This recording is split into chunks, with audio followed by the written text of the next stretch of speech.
চুলে কি জট পড়েছে বাবা।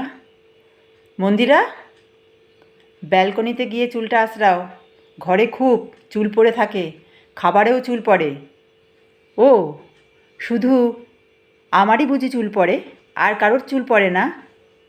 আর কার পড়বে? বাবু, তোমার বাবা, নাতি, সকলেরই তো ছোট ছোট চুল। শুধু তোমার আর আমার বড় চুল। আপনারও তো চুল পড়তে পারে। মন্দিরা, তুমি ভুলে যাচ্ছ, আমার চুল সাদা আর তোমার চুল কালো। টুম্পা ঘর মুছতে গিয়ে কালো চুলই পেয়েছে। সেদিনকে খাবারে আমি কালো চুলই পেয়েছি। তাহলে কি করব? কালকে পার্লারে গিয়ে চুলটা বয়ছাট করে আসব? আমি তো তোমাকে চুল কাটতে বলছি না, আমি বলছি ব্যালকনিতে গিয়ে চুলটা আঁচড়াও। চুলের যত্ন করবে না, তাহলে তো চুল পড়বেই। মাসে একদিনও চুলে তেল লাগাও?